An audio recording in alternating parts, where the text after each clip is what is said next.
Israel এত bomb ফেলছে, বাচ্চাদেরকে মেরে ফেলছে,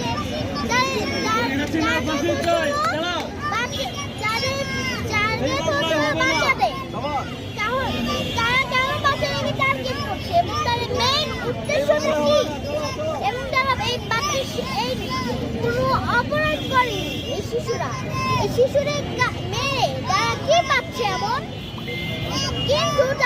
কিন্তু আমি খুবই কষ্ট পেয়েছি, কিন্তু আমি খুশিও হয়েছি যে তারা জান্নাতে চলে গিয়েছে এবং তারা জান্নাতে ফুল হয়েছে।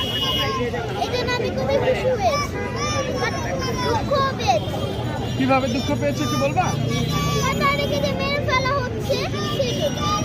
এখন তুমি কি বলতে চাও? এই যে এভাবে বাচ্চাদেরকে, ফিলিস্তিনি বাচ্চাদেরকে হত্যা করা হচ্ছে রাতের বেলা, এটাকে তুমি কিভাবে দেখছো বিষয়টাকে, এবং এটা কিভাবে সমাধান করা যায় বলে তুমি মনে করছো?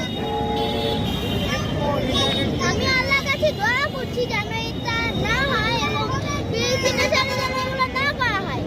এবং আমি চাই এই যে ফিলিস্তিনের উপরে যে এরকম রাতে এটা করা হচ্ছে, বোম ব্লাস্ট করা হচ্ছে, আমি একটা ভিডিও দেখেছিলাম যে বিকালে তাদের উপর বোম ফেলা হচ্ছে, তারা সবাই দৌড়ে যাচ্ছে। এই যে বিকালের সময়টা হচ্ছে হলো 10 মিনিট 30 মিনিট থাকে আমাদের ইফতার করার জন্য। যদি সেই অবস্থায় ফিলিস্তিনিরা দৌড়ায়, যারা হামলা করছে তারা কারা এবং তাদের উদ্দেশ্যে কি বলতে চাও তুমি? তারা ইসরায়েল, এবং তাদের উদ্দেশ্যে আমি বলতে চাই যে তারা এগুলো বন্ধ করুন। তাহলে আমরা সবাই মিলে দোয়া করি যেন আল্লাহ তাদেরকে কঠিন বিচার করে। আচ্ছা, তুমি আরেকটা দাবি নিয়ে আসছিলা, সেই দাবিটা বিষয়ে একটু আমাদেরকে বলবা?